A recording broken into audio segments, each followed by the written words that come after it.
Dead Pair Podcast is brought to you by Kolar Arms, America's competition shotgun, and is fueled by Fiocchi.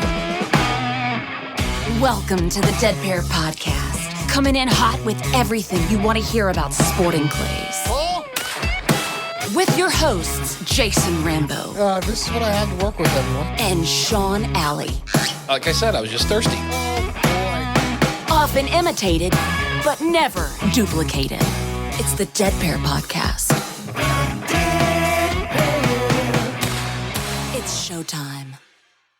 What's up, everyone? What do you say there, Mr. Large and in charge? Well, Jason, like I said, man, it's hot. Hot. It's finally hot. I think it was hotter up here in Ohio than it was down there in Florida where you're at. So definitely trying to adjust for this big northern hairy mammal. It's a little rough. It's weird, man. I was just in Chicago the other day. It was hotter than a spoon in a crack house compared to Florida. That's hot. That's very hot. That's cooking. No pun intended. So, spoon in a crack house. I got to remember that one. That's right? New on me. Yeah, but anyway, no, man, it's been going good. Lots of things moving business wise. Just went up and photographed and videoed all the towers and stuff. So that's kind of cool. But, hey, listen, before we get into all that, we have a tourney talk we need to get to. Yep. Let me get that going. It's Tourney Talk. Brought to you by Score Chaser.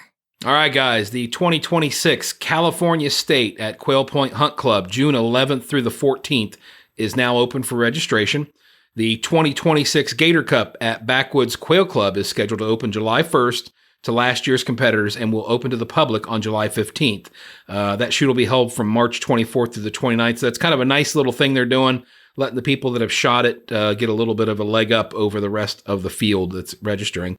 And last but not least, the 2026 Southeast Regional at Quail Creek Sporting Ranch is scheduled to open on July 4th.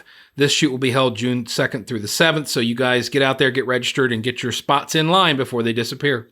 Sean Alley, speaking of all that, you need to get your butt back on the road a little bit next year if you can. I mean, it's, first of all, I'm tired of asking questions where the big man's at.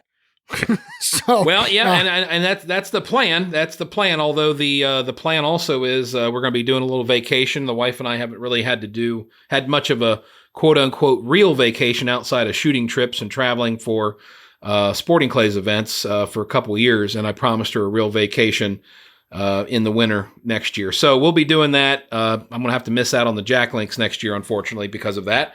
But it is what it is, and sometimes you just got to make the missus happy.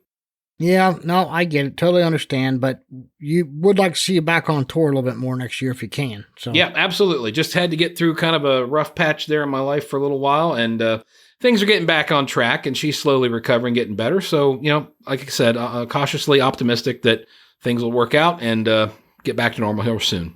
Yeah, well, family's more important. Hey, Michael Hampton is calling me. We need to get him on for this month's NSCA segment. So everybody sit tight. We'll get Michael back in here with us. The Dead Pair. All right, joining us for this month's NSCA segment, Mr. Michael Hampton Jr. How are you, sir? Good, guys. How are you? We're doing great, Michael. You've been a busy guy, man. It's been hard to track you down. Yeah, it's that time of year where we're all busy with a lot of events, a lot of good things, trying to get ready for stuff for nationals, but also, it's hard to believe we're even planning right now for 2026. So wow. that's just how the world works, I guess, for everybody. Yeah, and you guys, now, if I understand it correctly, you guys just came out of an EC meeting. Any news to share? Anything you got on the books for us? Yeah. One of the couple things on the FITASC side, which are pretty exciting, is as you know, we've got Nadim Nasir and John Calandro, who sat on the executive board for FITASC over in France. They're on the national board. They were kind of giving us some update on the World Championship that's coming up here in the next few weeks, and being in Cyprus, with all everything that's going on over there in the Middle East, but luckily things are kind of settled down. We got a great letter from Cyprus saying that, everything is going great there. There's no issues. Everybody's taking care of being safe, doing the right things, and they're looking forward to having everybody flying in from all over the world to put on a great world championship. So that was good news for our team members that worked hard to make that team. So now they get to go compete and see how well they can do. Very cool. The other thing was pretty exciting is we also found out that FITASC had their summer meetings, and the United States has been moved up, and we will be hosting the 2028 World FITASC. We'll be back in the United States, so we're excited about that.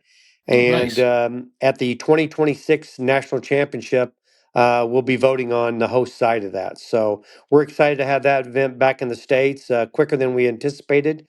And looking forward to seeing which club will put in the clubs that'll be putting in and see where our host site will be. Very cool. Yeah, anytime the World Championship comes back here, that's exciting for all of us, right? Yes.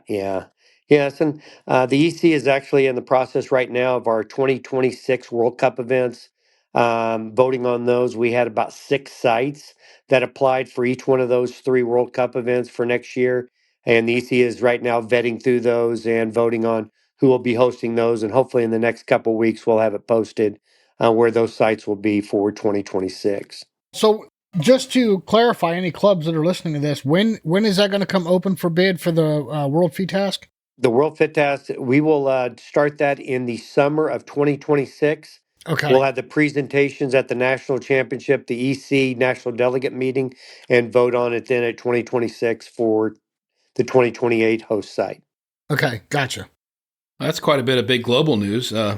Anything closer to home, Michael? Yeah, the EC, Mark Baltazar and our EC has been working hard on our marketing funds. As you know, 1 cent of every daily fees go into a marketing fund to be used for different programs to support scholarships, women's program, youth programs, state shoot grants, shoot for rewards, videography for promotions and that. So they've been working. They've got some great plans, some utilizing the dollars the best they can to get the most exposure, to try to get more people in the game, people that are in the game to get more active.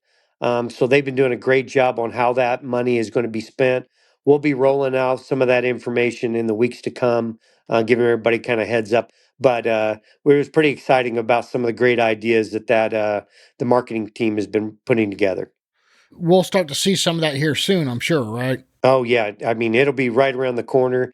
People don't realize that we're spending probably somewhere between 350 and $500,000 annually on marketing supporting programs. With all the scholarships and all those state grants and that. So the money that everybody's been putting in there for marketing, that one penny, adds up, but is also supporting it in a lot of different areas. It is definitely not staying in one pot. It is definitely spreading out all across the United States to members, clubs, everybody. Trying to get different programs, seed money to start and see how well a ladies program will do at this state, or how well a youth camp is doing in that state. So a lot of good ways that money is being used. So, and now a lot of that too, well, I shouldn't say a lot of that. I should say some of those resources also go towards the partnership with NSSF for the First Shots program. Is that correct? Did I say that right? Yes, and we're happy.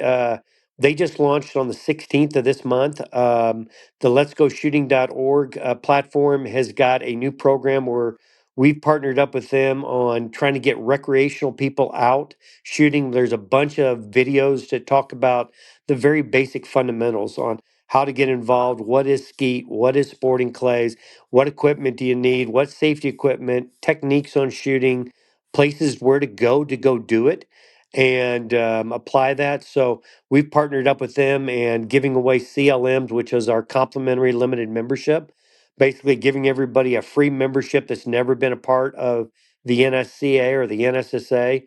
We'll get that for a free membership for the remainder of this year and all of 2026.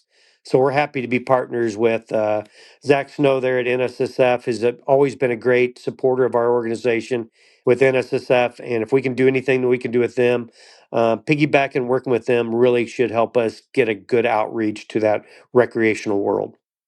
Well, that's good. That's important because, as you well know, me and Jason are all about growing the sport. So it's good to hear that you guys are out there spreading the wealth around and trying to get some stuff growing in other directions. That's great. Yeah, definitely. And a lot of these came from we did a survey with all of our national delegates, and we've got about 130 national delegates all over the United States. Our national delegates are based on how many members are in each state. You can have from 1 to 5. And what Chris Higgins and his committee, Chris Higgins sitting on the EC out of Colorado, his committee, we did a survey that went out to all of these national delegates, asking them to give us some feedback. What would they want to do more? How can we help them better in their state? What do they need from us at a national level? What other type of information do they need to grow? And we got the survey back, and Chris and his committee put this together and had a lot of great feedback. I mean, a lot. I mean, it was probably 6 pages of great information that during that EC phone call that we talked through at the EC level, and we're going to start breaking those things down. And, we want to make sure people don't think that we're asking you to fill out a survey and you send it in and you think we throw it away, or we read it and go, yeah, we already know that. No, there's a lot of good stuff that comes from those surveys when they reply. So it was important to get that information into our hands. We are looking at it and kind of breaking it down into different segments and how that we can get information that will help those guys at the club and member level grow. And other things that it's good for us at headquarters to know that, well, maybe the messaging that we're using in this program is not working, and we've got to change that messaging to where it's better understandable. We're not saying that anything we do is perfect, and if we can, anything that we can do to try to improve on what we've got is a good thing. And like I said, we appreciate all those national delegates all over the United States that replied back and sent us good feedback that we are going to take action on. So that was great. Hey, we did have a listener write us, and look, I understand the short answer is the rules are on the website, but he was wanting you to kind of clarify a little bit. He's a little confused on how the Team USA points break down. Can you kind of like simplify that for him? Yeah, basically what I mean, it goes back to first thing is you got to make sure you're eligible, because you have to understand that there's no sub junior team, so all sub juniors fall up into the junior side. And then we also know there's no senior super vet or legacy team, so all of those go into the super vet side. So, and if you are a vet and your birthday is about to change and you're about to move to super vet, well, you'll be eligible for the super vet um, concurrent. That's what you're competing on, because these teams are competing. So you've got to be eligible in that concurrent that year to even qualify. So a lot of people look at it as, hey, I was in the open. Well, but guess what? Next year, you're actually a vet. So you were actually in the vet for the point scoring and that kind of stuff. So a lot of people, that gets very difficult knowing that all of our other recognition programs are based on whatever you were as of January 1st, you're that all year. But when it comes down to the teams, making the teams, you first got to make sure that you're eligible for that age. So after you go through all of that, then basically you go into those selection shoots. Our selection shoots is what we posted online that you can qualify. You got to shoot either the national championship or the U.S. Open to make sure that you qualify. That's a mandatory one that you have to have. And then you get ranked on from how well you did. You get the top points, and they work their way down. After each, if you go to our website, you go under the sporting clay side, you go across the top panel, you click recognition, and you get the drop down box. In that drop down box, you're going to see Team USA or USA Sporting Clay Team. You click that box, and it'll bring you to the website to where it shows you the points race. After each of the regionals, after each of if we have the US Open, those type of things, those are updated after each one of those events. So you can kind of see where you're going and where you're at. That's why it's important to kind of watch how you're progressing throughout the year, but making sure you're shooting enough to qualify, and then you're shooting the required one to make sure you're still eligible. So they're on the website. We do get a lot of questions because it changes, after each shoot. And they go, well, okay, I see my name here. And like I said, we also get a lot of new shooters that they're looking out there. And like I said, especially on the sub junior side, they're saying, well, I don't see a sub junior team. Unfortunately, CPSA for the World English and FITASC on the World FITASC, they don't recognize a sub junior concurrent. They are only a junior, so there's only one. So that's why I said they all get lumped back up into that pile. Even though at all those events we're giving out awards for sub juniors, but when it comes down to Team USA points, they all get lumped up together and then it filtered down from high to low. And Michael, if people have additional questions, I mean, I'm sure they can reach out to the NSCA and somebody could help them clarify if they have any questions about it. Yes, if they go to N Bowers at NSSA-NSCA.com, Nikki is happy to answer all those questions, walk people through it. And don't feel like you're the first one to call because you are far from the first. You won't be the last one to call either. So it's like like those programs. We try to keep it as simple as we can. We try to spell it out online, but sometimes it's just easier to talk to somebody live and ask them to kind of step you through it and walk you through it. That poor girl, it seems like she gets right through the cold. She's constantly on the phone. Yes, especially on that, especially the week after those events. The week after those events, I'll tell you, you need to give us time to get it uploaded, to get it processed, and that kind of stuff, so it recalculates. Because if it ends on Sunday, don't be thinking Monday morning it's already tabulated for you and it's all up there. It's got to give us time to make sure we go through it, make sure we get everything right, and then check it. So awesome. Well, appreciate that very much, Michael. Sean, do you have anything else? Well, I was just going to ask Michael, is there anything else we've left out? There's quite a bit of information flowing around here, but have we forgotten anything? Yeah, I would tell you that for everybody, we've got a rules committee, Sammy McFadden, and the rules committee, as you were speaking of rules earlier, they've gone through the rule book. We are doing some housekeeping on some clarification. We're also going to have some potential rule changes that will be going out to our national delegates to vote later on, probably in the next 30 days. So the committee, like I said, Sammy and his committee did a great job of kind of, every once in a while you got to go take it from cover to cover and go through it and make sure that is everything still what it should be? Is this still current?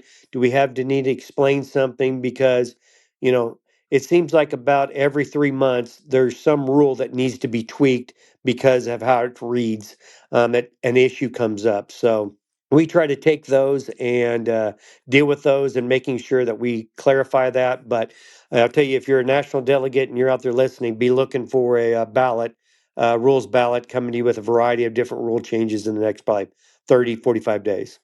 Very cool. I'm going to be waiting anxiously. Yeah.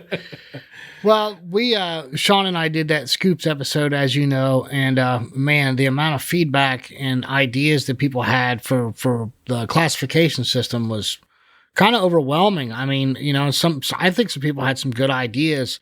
That stuff's it's kind of hard to filter through, and you got to go figure out, if we do that, what's this going to affect, right? How's this going to affect either the lower class or the upper class, so it gets pretty complex. And sometimes I know people get frustrated if things don't move quicker, but I understand it. The more I've been involved, the more I see how complex it actually is. So, but no, hopefully that helped you guys, Michael.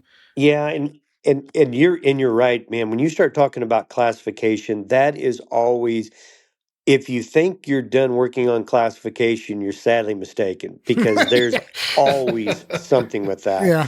Because, the people think about, well, I live in the Southeast or I live in Texas. Well, guess what? That world and the shooting and the amount of people is a whole different animal than the people out west. Right. And, population size, where the shoots are at, how big they are, how many members are shooting. You try to balance that out, that you don't. Sometimes if you go and you only look at one side of it, well, okay, well, I fixed a problem here, but I created 3 problems somewhere else. Right. And, you got to balance that out and trying to look at it as a whole. And, and it's also, people want to make sure that this is still a game of not just participation, but recognition of accomplishment.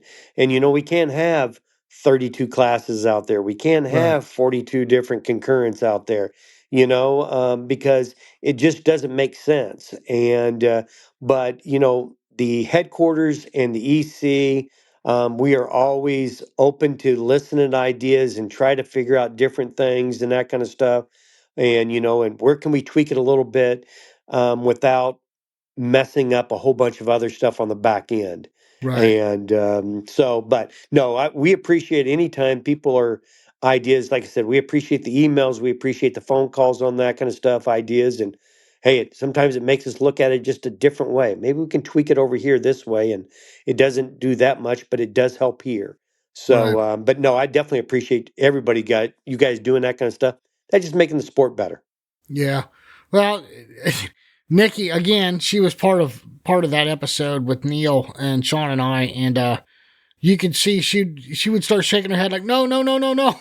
And someone had an idea, because, it's like, oh boy, here we go. It could just, it sounds great until you start to implement it, and then you realize one move this way affects 10 moves that way, right? I guess to put it in layman's terms, but yeah, it's That it's ripple complex. effect of putting your finger in the pond, and all of a sudden you don't realize how much you're really affected by it by just that one little touch. Well, yeah, and that's it's absolutely right. directly related to everybody's perception of, what their shooting's about, what their state's about. Because again, like you said, Michael, Texas, Georgia, Florida, Ohio, bigger shoots, bigger states. So people have a different viewpoint from the states that have a smaller shooting audience. And, you just have to really think about how things really affect people in all varieties of shooting and their classifications, because it's not a one size fits all type of thing. That is for sure. Very much. Well, guys, that's all I got for you. Appreciate it. It's been awesome. It's always good to catch up with you for sure. Yes. Well, like I said, if there's anything else that you guys need or your listeners are calling and asking about, put them down and let's talk next time we're talking. Let's see if we can help them out. Sounds good. We appreciate Awesome, it, Michael. Well, it's always a pleasure having you on here, sir. Thank you, guys. You all take care and appreciate what you do. Hey, everyone. Each and every week you hear Sean and I brag about our sponsors. And it's not because they sponsor the show. It's because of their products and the unmatched customer support behind each and every single one of those products. We hope you're taking the time to investigate for yourself, try the products out, and see why we love them so much. Hey, Toby Tomplay, you want to remind everyone who we're talking about? I'd love to, Jason. Kolar Arms, America's competition shotgun. Fiocchi USA. Here at the Dead Pair, we're fueled by Fiocchi. Ranger Performance Eyewear. See it further, see it faster, see it clearer with Ranger. Atlas Traps, America's finest clay target equipment. Rhino Chokes. For deadly patterns and knockdown power, choose Rhino. Long Range, the industry standard for trap release and target management systems. Taconic Distillery. After the tournament is over, it's time for one more shot with Taconic Distillery. Score Chaser, your shoots simplified. Clay Range Design Works, your one-stop shop for all your clay target needs. And now, back to the show.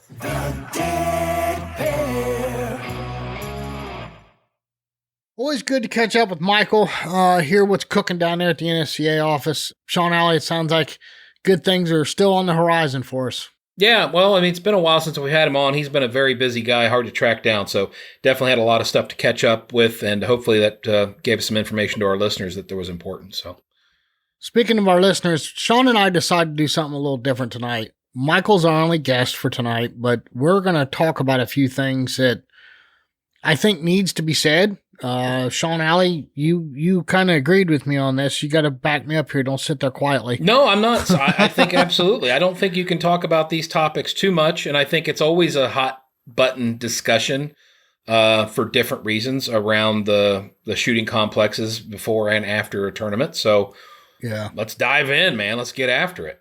Well, the first topic I wanted to talk about was sportsmanship. And, I guess the biggest thing is etiquette. I see it all the time, and I've dealt with it. Sean's dealt with it. And I'm not just talking about getting mad and throwing shells. I mean, look, we've all been there. I've done it. I've seen hundreds of people do it. That's your own time in the box.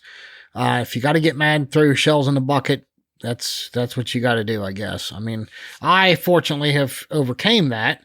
And really, I think it does nothing to help your shooting. So hopefully you can overcome that. But there's some things I'm talking about, like talking while others are shooting. Some people, it doesn't bother at all. You could be having a press conference behind some people and they wouldn't care. Other people, it bothers. And if let's say you're at like the Cardinal Center or any of these places that have the big station, big covered stations where everybody's under one roof. Man, if you're standing back there talking, you're probably disturbing the guy up there shooting, I mean, I know it's not golf. We're shooting firearms, but at the same time, have a little respect. Maybe it doesn't bother you, but maybe it bothers him or her, right? Yeah. And along those same lines, we've talked about it ad nauseum. I'm unfortunately I witnessed this several times on my squad and others, where people from other squads will come into the shooting station or house that are not part of the squad. And I don't understand that. I mean, again, yeah, okay, you want to watch some targets and stuff?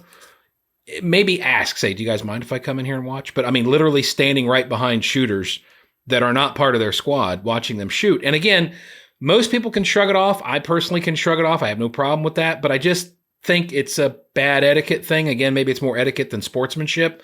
But again, if you want to watch targets, just stand outside the box or outside the shooting hut. Yeah, and I got to agree with you there, Sean, but I'm going to take it a little bit further. First of all, there's nothing in the rules that says if your squad finishes up and you get down to the next station and they're still shooting, there's nothing that says you can't see those targets. Okay? I know. But to your point, I've had people come up behind my back while I'm shooting from an opposing squad and I see something out of the corner of my eye. And the guy's got his hand up looking at the target, you know what I mean? Like you would look at show targets. Right, tracking the targets with his hand, yeah. And he's almost hitting the stock of my gun. It's like, dude, why don't you just give it a minute, okay? You guys are going to shoot here in a minute. And that's the thing. I don't really mind. And again, what I was referring to is not somebody just like stepping into the back edge of the station house or whatever and kind of watching from back there. I'm talking about getting right up behind somebody while they're shooting within 2 or 3 feet. And yeah, back there moving their hands around or tracking birds and stuff. And I guess, yeah, there's nothing in the rules about that. But again, I think it's just a consideration thing. You know, be polite. Would you really want people doing that to you when you're in there shooting? I personally don't. Again, it's not going to rattle me at any point, but I think it's just bad form. Just bad form. Yeah. I mean, look, let's just keep it simple. If your squad's not up, you shouldn't be in the box. I mean, really, you shouldn't. No. That's the squad that's shooting. That's their time. You know, I will go stand behind the box or far off to one side, but I don't get in the box while another squad is shooting. Right. You really shouldn't be doing that. I mean, those things are only meant for 4 or 5 people anyway. They're not 10. Right. So, you know, just have some respect. That's all we're saying. Another thing too is being polite to the trappers and thanking them for being there because look, the trappers don't get paid a lot of money and they get beat up. I mean, they really do. I mean, I've seen guys yell and scream at them, and I think that's ridiculous. They're there for you, you know? And I understand the opposite thought of that is, well, I'm paying for this tournament. Well, okay, but they're not making much money to collect your score. So maybe show them a little bit of gratitude. No, and if you make it miserable enough, they might not come back to the next one. And it's hard enough. You can talk to any club manager anywhere. It's hard enough to find enough trappers to keep the game going as it is. We don't need to be doing anything to dampening their spirits and then causing even more problems or difficulties for getting good qualified trappers. So again, be polite. Jason, you know I do it every time. I thank the trapper when I walk out of the box and just make them feel good. They're doing something there that's helping out. They're not making $1 million doing it. Just it doesn't take that much to be nice to them. Even if you don't agree with what they've done or said or whatever. I mean, obviously if there's a problem or something, you can voice that professionally and calmly. But, you know, don't throw a hissy fit and a tantrum because something doesn't go your way and take it out on the trapper. That's not worth it. I completely agreed. You know, Sean, I rolled around the course during the Dead Pair Prelim at the Northeast Regional, and I swear, it's going to be on my grades. It's going to be on my gravestone. He set Station 9. But anyway, I rolled up there and asked that girl, I said, how's things going? And she was just about in tears. People were so mad. Yeah, people were so mad at that station. They were kind of taking it out on her. And I don't think that's right. I mean, come yell at me. Okay. I'm the target setter. That poor little girl's 15, 16 years old. She's out there in the hot sun all day, sitting there, you know, working. And I don't think it's right that people were yelling at her. But anyway, that's enough for that. Just be courteous, show some gratitude. It'll go a really long way. But Sean Alley, the next topic of sportsmanship I have down here is golf carts. Oh my goodness, is that a big topic of discussion here lately? Oh yes, yes it is. We've all seen it. I think overall most people do a pretty good job of it, but I think there's also a few people that kind of cause issues, whether they're double stacking the carts down the lane and you can't get by, or they're parking too close to other people's carts and they can't walk behind it or in front of it, or, you know, racing up on a station when somebody's trying to shoot. Now, again, there's no rules in the rule book that says that you can't drive up on a station, but obviously just kind of put yourself in the other person's shoes. If you're in the box shooting and you got someone ripping up, on you really fast in a Raptor, not a Raptor, but like a Polaris or something that's just revving the motor, that's really not necessary. I mean, I always try to stop and let them like move up while they're unloading the gun, or they're switching shooters or something like that. I mean, yes, you can make mistakes, but I just think some people take it a little bit too crazy around the course of things. Well, and I've been to some events where you've got to cut through one course to get to another one. Yep. And I'll roll up and somebody's getting ready to shoot. I'll just stop. I'll let them shoot. And then as soon as they're either reloading their gun or they're done with their pairs, then I'll go ahead and go behind the box. Right. Yeah, just be courteous and kind of watch what's going on. That's all. Yeah. And then I did this once a long, long time ago, and I learned my lesson. And this is another one too. We talk about here a minute ago, when you get done shooting, you get up to the next station and want to try and see some targets, right? I was the first one up, and there was literally the only place there was to park. It was kind of not in the middle of the road, but off to the side. There's golf carts stacked up everywhere. And I got out, and I'm standing behind the box, and then the next squad comes out of the box, gets in their carts and leaves, and my buggy's sitting right in the middle of the road. It's like, you dummy. And somebody was cutting through like I was talking about, and they pull up behind me and they look at me like, really, dude? And I'm like, I'm sorry, man. So, but it happens. People don't think, you when you're out there competing, you get in your own little headspace and you don't think about stuff like that. It only takes a second to just move your buggy off to the side, be polite, be courteous with them. And another thing too, Sean, some of these clubs, no matter how hard they try, Nationals is a good example. That last year you were there, Sean, how many times did we see water trucks go by and there was still dust rolling everywhere? Oh, yeah. When it gets hot, you can't hardly keep up with it. We've seen that in a lot of places. But what happens is somebody goes flying down the road in a golf cart. You just created a dust cloud for the guy standing in the box. Right. So just be respectful. Yeah. Well, enough about the cart stuff. We can go on about that all night. Well, okay. I'm going to throw one out there, Jason. And this relates directly to sportsmanship, being a team member for your squad you're shooting with. And by that, I mean, okay, let's say you go out there and you get on a squad and you don't know anybody. Well, again, you're competing and everybody's trying to do the best they can. But my thought is try to be there for your team. And by that, I mean, so let's say you're first shooter in the box, you get up there, you shoot your pairs and you walk back out. I mean, some people will go to their buggy, and again, there's no rule against it, and you'll stand there, get a drink of water, do whatever, and not care what everybody else is doing. But I always try to keep in mind that if, someone's the last shooter, it often comes up to where there's nobody in the box kind of watching them. So if they do happen to chip a target or break a target, and it's just them and the trapper is always going to win. And how helpful is it to have a person on your team to kind of, I thought I hit that. And, yeah, there was a piece that came off the top edge, or, yeah, you took the bottom of it out, or nope, you didn't come anywhere close to it. I mean, again, I'm as honest as I can possibly be. And I know sometimes not every answer is the best answer or the answer they were looking for. But I think if you can be a sportsman to your team, no matter whether you know them or you're competing against them or not, I think it's just a good thing to do. And it's a good example to set for everybody. Well, I'm not naming any names. I know exactly what you're talking about, but I was shooting with a squad that was, let's just say, having a bad day. And I was the last shooter. I got in the box and I ran the station. I turned around to fist pump everybody. And I looked like Joe Biden coming off the podium and turning around to shake somebody's hand that's not there. I was the lone survivor, man. I was standing there all excited and my squad's gone. And I'm like, well, I'm glad I didn't need anybody, Right. But don't be like that. I mean, look, we do this because it's fun. Nobody's making a mortgage payment on this. Very few people are, but yeah. And you might not be able to do it for every station, and that's not what I'm saying, but at least try to be there, try to be mindful. I mean, obviously, if you're the first shooter, you can go out to the buggy, drop your gun off, and then come back. Or if you're close enough, you can sit in your buggy and watch the rest of them shoot. At least pay attention to what's going on and try to be an extra set of eyes in case there's any kind of discrepancy. Now, what I have done, and anybody that shoots with me knows this, is if I'm the first shooter up on the next station and, for whatever reason, I'm putting a lot into this particular tournament, I'll tell at least 2 of the squad mates, hey, I'm going to walk down to the next station.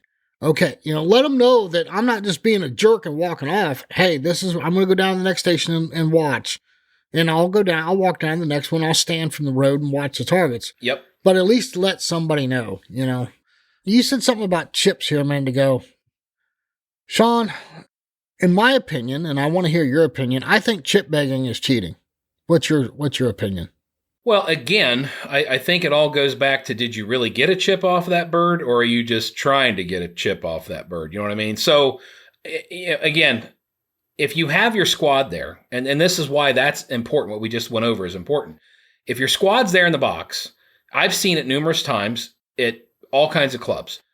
You'll hit a target, and the trapper, maybe the sun was in their eyes, maybe there was a shadow, maybe the post on the side of the shoot hut was in their way at that exact moment in time where they couldn't see it. But I've seen plenty of times where the trapper's called a no bird or a miss bird, and they've actually hit it. Maybe didn't hit it hard or just broke a little piece off it, but it was just enough to where they didn't see it. So if you've got people on your squad that will say, yeah, I actually did see a piece off of that, or somebody else is standing by, that says, yep, there's a piece off of that, that will clarify that. And it's the same thing if you missed it, because if you missed it, I'm not going to give people birds that they didn't break. I'm going to say, well, unfortunately, no, I didn't see anything come off of that. I think you missed it. And so it keeps it fair. It keeps it respectable. And let's talk about it. It's integrity, right? I mean, you're basically showing the world your integrity by how you do things. But I know exactly where you're going, Jason. So go ahead and take us down that road. No. I'm not going to dive deep into it. I just look. There's some chip beggars out there. Yeah, no, there are. I wouldn't have brought it up if I haven't witnessed it myself. But I mean, I watched a couple of people that were not within the zip code of that target swearing up and down that they hit it, and it's like, no, you didn't hit that. And then they get mad at me. It's like, look, dude, your barrel was 8 feet in front of that target that's moving 20 miles an hour. So right, but. Anyway, I just be honest. I mean, look, there's been a couple of times when I swore I hit the target, and I turned around and I looked at the trapper and I said, I didn't take it off the front edge of that. And he said, nope. I said, okay, fair enough. I mean, that's good enough for me. I mean, listen, I'm not good enough that I'm going to win or lose a tournament by one target. So I don't really give a crap. Right. And like I said, if you have a squad member behind you and you happen to look at me, or you happen to look at somebody else and say, did you see anything? I'm like, no, man, I really didn't see something. Or, yep, I saw you take a piece off the top or whatever. I mean, that is just extra, validation, I guess, to have somebody else there. So if it's just between you and the trapper, that's one thing. But if you got somebody else or 2 other people there that are standing there watching, like, no, I actually did see him break that. So, and that's happened. It happens all the time. So again, be a team member for your squad. And try to avoid those situations, because at the end of the day, it could make a big difference on your scorecard, especially if you get a couple of those in a tournament, which can happen. Yeah, no, absolutely. Something we've had some emails here lately and a lot of comments on YouTube and stuff about is score your own events. Now, Sean, you and I don't go to too many of those, but I know there's a lot of them out there because clubs can't afford, maybe it's a small tournament. They can't afford a bunch of trappers out there. On score your own events, man, just come on, be honest. You know what I mean? Well, yeah, but again, that all goes down to integrity and character, Jason. I mean, and some people, they will lie, cheat, and steal to get a penny out of somebody. So again, I think integrity, and let's face it, let's just call a spade a spade. It is very noticeable when you're hanging around certain people for long enough that it's kind of their MO, right? It's what they do. And all of a sudden, they might not realize it, but they're getting a reputation for doing that. And you kind of start to lose the respect of the people that you shoot with if that becomes a common thing that you're doing all the time. Well, I was talking to Chad, and there's a lot of score your own events out there in California, but they self-police it. Like, all of a sudden you're turning in a 98 when the highest closest shooter was an 87. There's something not right. Questions are going to be asked. Yeah. So, but they do a pretty good job of self-policing out there. However, there's a lot of clubs over here on the East Coast that will occasionally throw a score your own. Maybe it's a side event like a super sporting or something. So you don't have that normal self-policing that goes on. You know what I mean? Right. So just the only thing I'm saying is just be honest. I mean, is winning that 50 bird side event going to get you a new Rolls Royce or something? Probably not, right? So no. Is it really worth it? So it's more important, in my opinion, it's more important to keep my integrity than to try to do stuff like that. So something else too, I see this starting to become a problem, is respecting the staff of whoever that, wherever that grounds is. If you're at, XYZ Sporting Clays facility, I see staff getting disrespected sometimes, and I don't think that's right. I think, and I'm not trying to be Debbie Downer here, but we just got I don't think people realize they're doing it sometimes, Sean. Well, and I've seen it both ways, and I will be honest with you here, Jason. I've seen a couple instances where maybe that person on the staff was having a bad day. Maybe they just got ripped by another shooter or another person. So we all have bad days, and I've seen it kind of go both ways in that regard. But yes, I think overall, remember, these people are working there to try to put on an event for you. And more likely than not, they've been out in the hot sun working for maybe days or weeks before the event to make sure everything's right. And they're down to the wire where you're finally the tournament's happening. They're out there working, and they don't need any more grief than they've already got. So, just keep it in mind. They're human beings. They're out there doing a job. Nobody's perfect. Most of the time, it's not life or death. So be respectful. Be respectful. Yeah. No, I agree. The other thing I got is respecting the property. I almost took a picture of this, but if I did and post it, everybody would know whose buggy it was, and I'm not that guy. So there was a sign. It was a paved cart path, and there was a sign that says, "Please keep off the grass." And they were literally parked behind the sign on the grass. Mm-hmm. Like the sign is on the edge of the pavement. It says, "Please keep off the grass." And they're literally parked behind it. It's like, come on. Trying to make a statement? Yeah, well, I mean, it may not have been a big deal when it was dry, but what if it was wet and you left ruts in the yard? I mean, all of us want better facilities, better equipment, better tournaments, better targets, better this, better that when we go to a tournament. But if you're costing that club money, whether it's not getting the trash in the trash can or leaving trash in the parking lot or rutting up the road or, whatever it is, if you're costing the club money, there goes the opportunity for you to have better this and that and the other. Right. Make sure you're doing your part to keep it nice is the big thing. Yeah, absolutely. What else do you got on sportsmanship, Sean? I was going to talk also about, if a squad member is having a bad moment, like talking them off the ledge. That's something that, again, I know that maybe you don't know everybody that's on your squad. Okay, yeah, we know you're speaking from experience. Well, maybe. But I'm just saying, somebody's having a tough round and somebody's they're just not shooting well. Hey, we've all had days like that, right? It would mean a lot maybe sometimes to come up to somebody and just give them a pat on the back. Say, hey, man, look, shake it off. It's not the end of the world. Try to reset. Just give them some encouraging words. And again, that's a sportsmanship thing. Nobody wants to see anybody struggle, although unfortunately we do have days like that. But I think it's just a few kind words and maybe a pat on the back or a handshake or something, maybe reset somebody's mind and get them back in a good frame of mood. And they might finish up the day in a halfway decent position. But yeah, it's not hard to do. I mean, you can see somebody's having a bad time. Just try to help, try to say something helpful, try to say something nice, and see if that might help them out.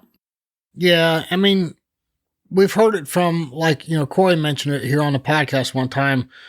You have those days when you fight for every target. It feels like every target's a struggle. And he was saying, him and Anthony will tell each other, hey, man, come on, you got to look at them harder. Yep. Even if it's something like that, or if it's like, look, dude, I know you really want to, but try not to throw that $30,000 gun down the road right now. So, right. Whatever it is, I agree, Sean. Be there for your squad mates. I mean, I know it's not a team sport, but sometimes people put way too much into it. And I was one of those people for a long time. So Sean's speaking from experience. I'll go ahead and call it out. It costs nothing to be a decent human being. Let's just put it like that. Well, I don't think I was that bad, Sean. He's just smiling at me right now. I'm just being quiet. Quiet. All right. So let's move on. All right. So the other topic I wanted to hit on was current events. Sean, we just wrapped up the Northeast Regional. Brandon Powell was HOA, followed by Mr. David Radulovich was runner-up. Karen Miles was the ladies' HOA. Pretty good event, Sean. I mean, I waited a week because Jake was immediately Monday morning starting the Ohio State trap shoot, back-to-back huge events. But I waited a week to call and talk to him, and I told him, I said, Jake, I didn't hear anything negative. I mean, the food was awesome. There was no really big backups. I mean, everything ran smooth that I saw. What about you? And he's like, dude, he goes, we got compliments all around. What's your overall opinion, Sean? Well, I think it was great too. I mean, again, I personally thought the targets were great. I thought the amenities were great. I mean, let's face it, Jake and his staff always do a great job. They go above and beyond what most people do. And it shows. And I think by doing that, it just gives every shooter a better experience. And again, nothing ever runs perfectly. You're always going to have problems here and there. But, when you've got an event that runs that big, that runs that well, I mean, I would say hats off to all of them. And I think that everybody there at Cardinal Center can bow their heads and say, we did a good job. Yeah, so. No, for sure. I mean, registration was quick and easy. The girls had that now down pat. Yep. Man, there were so many great target setters, and they came with a bunch of their staff that did a great job. I mean, it was phenomenal. It really was, man. It was like seeing the Army prepare for war and then winning the battle successfully. I mean, it was really cool to see. Absolutely. And be a part of. Thank you again to Jake and the Cardinal Center for allowing us to do that. Lots of state shoots are up next, Sean. As far as the championship tour goes, the next big one's the North Central Regional Game Unlimited, and that's going to be August 6th through the 10th. But in between now and then, man, there's a lot of state shoots going on. Yes, there are. And I wish I could go to more of them. I know Michigan just happened. I believe Indiana's coming up. Of course, we got Ohio State coming in the fall. And I'm just talking about the Midwest because this is stuff that's close to me. You got a bunch probably going down there in Florida, don't you? Yeah, well, the state shoot wrapped up here back in April. Yeah. Well, and Georgia's going on right now, right? While we're recording this. Yeah. Yes, Georgia's going on right now. It's definitely state shoot season, that's for sure. Yeah, Ohio State will be July 31st through August the 3rd. Definitely looking forward to that one. I know you guys are probably sick of hearing Sean and I talk about it. I mean, but as two people that are on the board, I can tell you, if you're not coming to that shoot, you're missing a really good tournament. And especially with, everything we got planned, the giveaways, the money that's involved, the purse money. Of course, we're going to have the show of guns, legally speaking, for the make a break. I mean, it's going to be a lot of fun, man. That's a shoot. I hope plus it's in Hillendale. Who doesn't love Hillendale? Oh yeah. I mean, beautiful course, been there since the 50s and we talk about it all the time. So if you get an opportunity to go, it would definitely be a good one to go to. Speaking of state shoots, big congratulations to Chad Roberts, winning the California State Championship. I saw that. Yeah, man, that's good for him. Yeah, absolutely. Nick Berry was HOA, got Chad by one target, but Chad Roberts won the in-state, and how cool, his student Alex Ilacek rounded out the podium. So, very, very cool. I mean, Chad's been struggling a little bit here and there, and for him to pull out that is a huge win. The shooters over there are no joke, and the targets are no joke. I mean, I've been there. That is a phenomenal shoot. Yep. So congratulations to Chad, our new 2025 California State champion. Just wanted to throw that out there. I thought he did a great job, and congratulations to him. And speaking of all the tournaments that are happening right now, and obviously with the heat and stuff that's coming up on the summer months, it's a good idea, guys, to make sure that you keep all of your necessities for hot weather packed in your bag. Make sure you bring a cooler. Make sure you bring some drinks in case the club doesn't have enough. Do you need sunscreen? Do you need bug spray? Do you need some hydration packs? Do you need a cold towel? Some cold grapes or something. I mean, again, you're going to be out there for a few hours in the heat, so some people do better with it than others, but I would say it's probably time to make sure that when you leave the house, you've got some protection against the sun, and you've also got some hydration products to keep your fluids intake up. Well, not just for your health, but there is a direct correlation between hydration and how the eyes work. Mm-hmm. So, in a game that heavily relies on eyes, I think it's pretty important. Yeah, definitely. But hey, Sean, do you know, just a little quick tidbit, do you know when I went to Cardinal for the Northeast Regional and I shot the 5-stand, I broke my 30,000th registered target. Oh, That you is did? Incredible. That is, oof. Just think the direct correlation is how much money did it take to shoot those 30,000 targets, Jason? Honestly, you can figure 4, maybe even 5 times that amount in practice and training targets. All right, you got me curious. I'm going to look at mine right now while we're on. You're about 3,000 back. Am I? Okay. Well, I didn't shoot a lot the last year and this year, so I haven't been shooting as much as I was. See, now you can go home and tell Steph, nope, forget the cruise. I'm lacking on targets. We got to go to more targets. Yeah, I'll let you propose that conversation with her, buddy, and you let me know how that works out. Oh no. No. It's long distance for me. I can't call up there, Sean. Really? Long distance is what you're using? Yeah, so I'm at 27,975, so right about 28,000. So yeah, I'm about 2,000 behind you, buddy. So I got to do some catching up here. Yeah, heck yeah. That's just, man, it's just, I know, listen, I know there's people that's got 100,000 registered targets and all that, but in the last few years, man, the amount of tournaments, it's the amount of targets at a tournament too. That's the other big thing. As opposed to just going to a 100-bird event, it's now I'm going to events where I'm burning 700-800 targets in one event. Yeah. And I know the guys at the top of the game are probably chuckling right now because they probably got 100,000 targets and they probably shoot every event there is in the event. But anyway, for average Joe, that's a lot of targets. Yeah, definitely. Hey, one last thing, Sean, before we get out of here, I want to talk about is the growth of the game. And you know, Michael Hampton alluded to it here just a little bit ago. He was talking about, you know, all the different programs where the NSCA is trying to put money back out to help growth and promotion in the sport.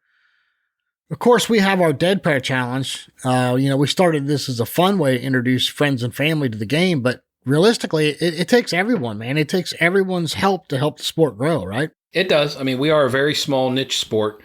We are growing, but we're still very small compared to some of the bigger stuff out there, like the bass fishing and the golfing, and heck, even pickleball. I know is a big sport these days. So yeah, we need everybody to get on board. And if we're gonna make this thing as good as it can be, everybody's got to get on board and start helping out and trying to push people to participate, and just if nothing else, just introduce them to the sport so they can kind of learn about it. Yeah, and you know, one of the things I can't believe we didn't pick up on this earlier, but if you go to a charity shoot or if you go to a corporate shoot or corporate outing or something like that, man, ask the people there if they've heard or thought about the NSCA. Or maybe here's a one for you, introduce them to this podcast. Yeah. You know, maybe they'll take an interest that way. But instead, I mean, I've been to so many charity shoots where people are like, wow, this is so much fun. I never knew this existed. And then you don't see them anymore. How about let's take them out shooting another time, you know, or introduce them to, like I said, introduce them to the podcast, talk to them about the NSCA. Mm-hmm. You know, maybe we can hook those people a little bit more. But yeah, I mean, look, regardless of recreational or tournament shooters, an increase of shooters helps the clubs grow.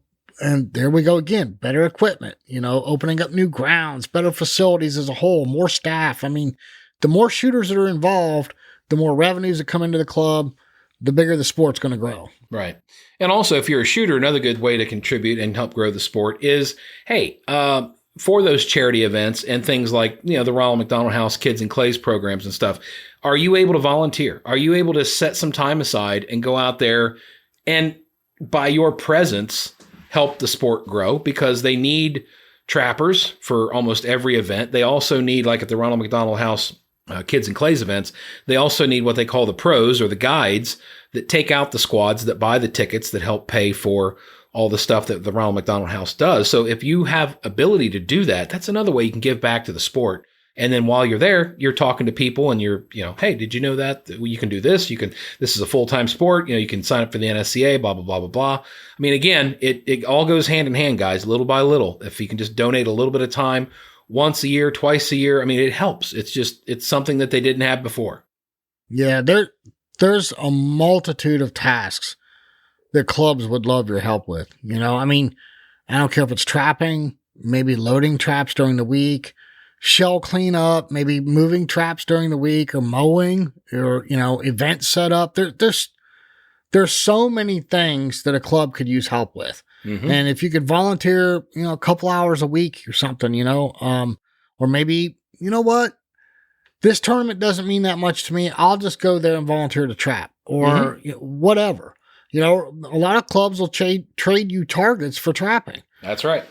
That'd be a good way to get some practice targets to save you some money, But yeah, I mean, it's one of those things that it needs to be done more often. And I see a lot of people that are like, I ain't going to doing that. Well, that's your choice. But if you can afford a couple hours a week here and there, it'd go a long, long way. It really would. Yeah, it definitely would. And it would help the sport, make you feel good. And let's face it, I mean, I don't know. Most people have that time. They just either don't want to do it or they forget about it. Yeah, I know.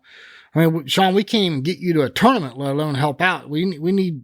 Oh, stop! Now I do. Now, come on! Now I do the Ronald McDonald House of Charities every year. Yes, and yes, I try to do that. I think that's near and dear to my heart, and I want to try to just kind of let people know it's very rewarding to go do that, because you're definitely doing some good for something in a way maybe that you couldn't do otherwise. Yes, 100%, and that's something that I need to hook up with the local chapters down here. I want to do that more and more, because that was a lot of fun. And again, it's a good way to introduce more people to the sport. You're volunteering, you're helping out, and it's another way to hook somebody. And one more thing, Jason, before we get off this, if you are a good shooter, what about helping out the kids? What about maybe becoming a coach for a 4-H team or an SCTP team? Whether it's trap or sporting clays or whatever. If you have the ability and you like working with kids and try to, you want to try to grow the sport, I don't think there's any better calling than to try to be a coach. Even if you're not the best in the world, if there's nobody else doing it and you're willing to do it, think about the kids you're going to help. Yeah. I mean, look, base fundamentals, if you're an A-class shooter above, you can help anybody with base fundamentals. That's right. So, I mean, standing right doesn't take a brain surgeon. Holding the gun right and having proper posture doesn't take a brain surgeon. But there's so many kids that don't know how to do that right. That's right. And their parents don't know, So, volunteering and helping, absolutely. And of course, back to what I said, the Dead Pair Challenge, Sean, every week we tell them. Yep. Take somebody new shooting, get them out there, introduce them to the sport, put a gun in their hand, let them see what it's all about. I mean, let them see that, hey, this is pretty fun. And it takes care of itself every time. Yeah. Yes, for sure. And thank you to our great sponsors. Again, a reminder, Taconic Distillery and RE Ranger both have 10% off all their products if you order online with them. The code is DEADPAIR10 at checkout. No spaces, DEADPAIR10.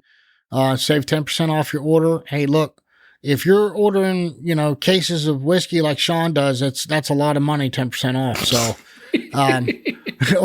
or if you're ordering a new pair of, Ranger Reacts, I mean, I think that's an $800 set right there. That saves you $80, man. That's a flat of shells. That's right. Well, depending on where you live, it's either a flat of shells, or if you're Chad, it's half a flat of shells. So, right. But anyway, take a look at our sponsors, patronize them, understand why we put so much value in them. Of course, Dead Pair raffle is coming up. You guys need to get your tickets. Oh, one more thing on that real quick. If you're someone that doesn't want to get online and put your credit card information in at Kids and Clays, that's fine. Kolar and Sean and myself have some physical tickets. So if you would rather pay cash and fill out a ticket that way, we can get it entered through Kids and Clays online. We can do that if you want to pay cash.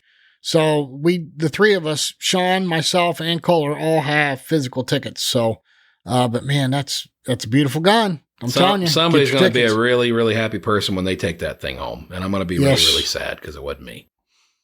Yes, I know. But it's okay because your secretary approved the use of your credit card so I can get one just like it. Did she now?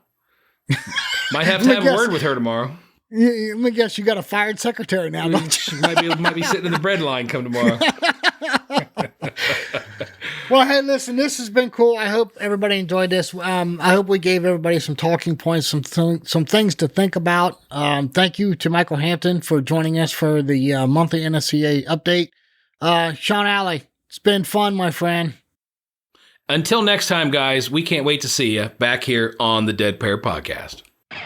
We'll see you next time on the Dead Pair Podcast. The Dead Pair Podcast is brought to you by Kolar Arms, the mark of performance, and is fueled by Fiocchi USA. The Dead Pair theme song was written, arranged, and produced by Toby Tomplay. Special thanks to the following sponsors: Atlas Traps, Ranger Performance Eyewear, Rhino Chokes, Long Range LLC, Taconic Distillery, Score Chaser, and Clay Range Design Works.